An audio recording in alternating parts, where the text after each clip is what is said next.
बच्चों, आज हम लोग पढ़ेंगे कोपेन का जलवायु वर्गीकरण। कोपेन एक जलवायुविद था और जहाँ तक भूगोल में जलवायु वर्गीकरण की बात है तो सबसे पहला प्रयास प्राचीन काल में यूनानियों द्वारा किया गया था। और इन्होंने पूरे विश्व की जलवायु को 3 कटिबंधों में बांटा था। उष्ण कटिबंध, शीतोष्ण कटिबंध और शीत कटिबंध। उष्ण कटिबंध 23.5 डिग्री से 23.5 डिग्री उत्तर से दक्षिण के बीच का क्षेत्र था। 23.5 से 66.5 सब शीतोष्ण कटिबंध का क्षेत्र था और 66.5 से 90 डिग्री के बीच का क्षेत्र शीत कटिबंध का क्षेत्र था। लेकिन आधुनिक काल में विश्व स्तर पर जलवायु वर्गीकरण का सबसे बेहतरीन प्रयास अगर किसी ने किया था तो वो कोपेन महोदय ही थे।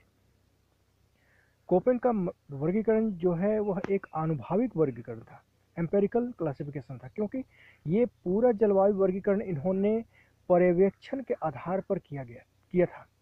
दूसरी बात कोपेन के जलवायु वर्गीकरण की यह थी कि यह एक मात्रात्मक वर्गीकरण था, क्योंकि इस वर्गीकरण में इन्होंने सांख्यिकीय विधियों का भी प्रयोग किया था। कोपेन का मानना था कि वनस्पतियां जलवायु की सूचक होती हैं, क्योंकि आपको पता है कि वनस्पतियों का विकास तापमान और वर्षा की दशाओं से सीधा संबंधित होता है। यही कारण है कि इन्होंने माना कि वनस्पतियां जलवायु की सूचक होती हैं, और यही कारण है कि कोपेन ने अपने वर्गीकरण में वनस्पतियों के वितरण को भी जलवायु के आधार मतलब कि जलवायु को बताने के आधार के रूप में रखा था। कोपेन ने अपना पहला जलवायु वर्गीकरण डी कैंडाल के वनस्पति वर्गीकरण के आधार पर दिया था, लेकिन आगे चलकर इस वर्गीकरण में इन्होंने संशोधन किया था, और ये संशोधन 1918 में किया था, जिसका आधार था तापमान और वर्षा की औसत मासिक तथा औसत वार्षिक आधार, यानी औसत मासिक वर्षा और तापमान तथा औसत वार्षिक वर्षा और तापमान के आधार पर उन्होंने 1918 में इसका संशोधन किया।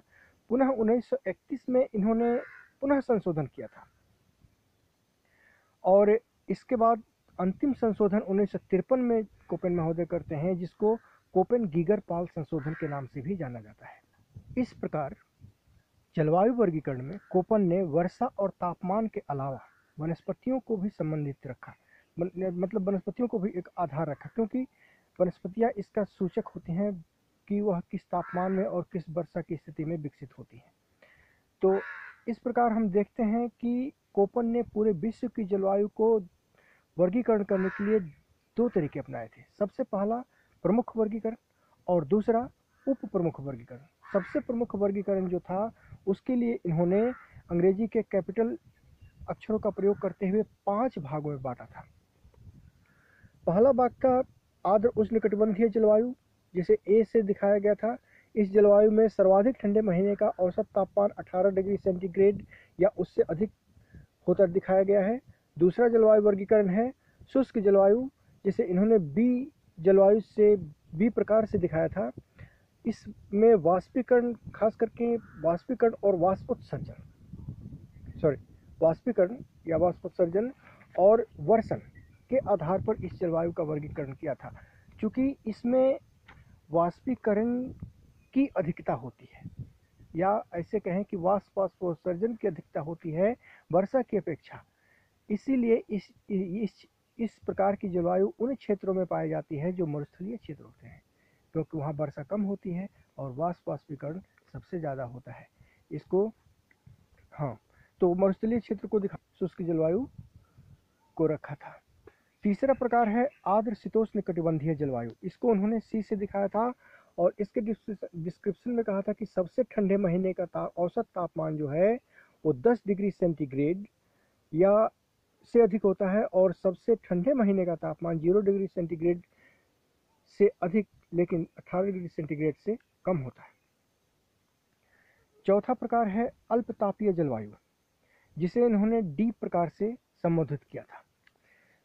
अल्पतापीय जलवायु में सबसे गर्म महीने का औसत तापमान जो है वो 10 डिग्री सेंटीग्रेड से अधिक, और सबसे ठंडे महीने का औसत तापमान जो है वो 0 डिग्री सेंटीग्रेड या उससे कम इन्होंने माना था। और पांचवा प्रकार है ध्रुवीय जलवायु, जिसे इन्होंने ई से संकेतित किया था, और इसमें सबसे गर्म महीने का औसत तापमान इन्होंने 10 डिग्री सेंटीग्रेड से भी या उससे भी कम रखा था। इस प्रकार ए, बी, सी, डी और ई कुल 5 प्रकारों में बांटा था, जिसमें से बी जलवायु का आधार वाष्पीकरण और वर्षा था। कोपेन ने कोपेन ने इन प्रमुख वर्गों को पुनः 4 आधारों पर उपवर्गीकृत करने का प्रयास किया था। ये 4 संकेत इन्होंने capital S, capital W, capital T और कैपिटल एफ के रूप में लिया था। कैपिटल एस का मतलब था अर्ध शुष्क जलवायु यानी स्टेपी जलवायु। कैपिटल डब्ल्यू का मतलब था शुष्क जलवायु यानी बिल्कुल मरुस्थलीय जलवायु। और इस दोनों संकेतों का प्रयोग इन्होंने बी प्रकार की जलवायु के साथ किया था। जबकि तीसरा उपप्रकार टी, कैपिटल टी का प्रयोग इन्होंने टुंड्रा जलवायु या टुंड्रा तुल्य जलवायु के लिए किया था, और एफ फ्रीजित यानी हिमाच्छादित एफ का प्रयोग इन्होंने हिमाच्छादित जलवायु के लिए किया था। इस टी और एफ का प्रयोग इन्होंने ई प्रकार की जलवायु के लिए किया था, यानी उनके साथ किया था। इसी प्रकार स्मॉल एफ का प्रयोग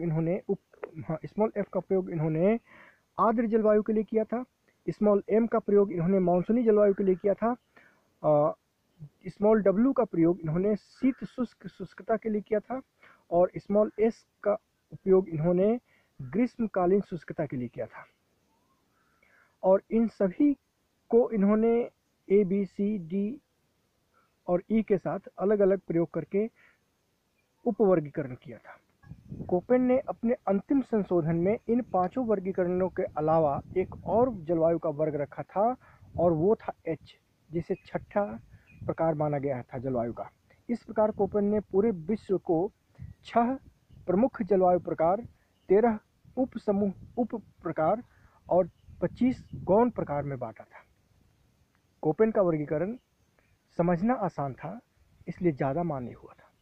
जबकि थॉर्नथवेट से अगर हम तुलना करें तो थॉर्नथवेट ने जलवायु वर्गीकरण के लिए कोपेन की तुलना में कहीं जटिल सांख्यिकीय विधियों का प्रयोग किया था। यद्यपि थॉर्नथवेट की विधि कोपेन से कहीं ज़्यादा सूक्ष्म अध्ययन पर आधारित थी, लेकिन समझने की दृष्टि से कोपेन का वर्गीकरण थॉर्नथवेट से कहीं ज़्यादा बेहतर था। यही कारण है कि दोनों के क्लाइमेटिक क्लासिफिकेशन को मान्यता मिली। इस जलवायु अध्याय के अंतर्गत हम लोगों को केवल कोपेन की ही जलवायु के बारे में पढ़ना था, और यहाँ से क्वेश्चन हमसे ये पूछे जाएंगे कि कोपेन के जलवायु वर्गीकरण का प्रमुख आधार क्या था, तो तापमान और वर्षा। इसके अलावा तापमान और वर्षा के इंडिकेटेड चूंकि वनस्पतियाँ होती हैं, वेजिटेबल्स होते हैं, इसलिए वनस्पति भी इसके जलवायु के वर्गीकरण का आधार रही है। दूसरा क्वेश्चन ये पूछा जाएगा कि कोपेन ने पूरे विश्व की जलवायु को कितने प्रमुख प्रकारों में बांटा था, तो सही आंसर है 6। तीसरा क्वेश्चन ये पूछा जाएगा कि कोपेन ने कब जलवायु वर्गीकरण दिया था, 1900 में। पहला वर्गीकरण किसके आधार पर दिया था, तो डी कैंडाल के आधार पर। और अंतिम वर्गीकरण 1953 में देते हैं, संशोधित वर्गीकरण, जिसको हम कोपेन गीगरपाल वर्गीकरण कहते हैं। तो ये सारे प्रश्न आपको ऑब्जेक्टिव में पूछे जा सकते हैं, और कोपेन जलवायु वर्गीकरण आपको एक लॉन्ग क्वेश्चन आंसर में ही पूछा जाएगा। Thank you.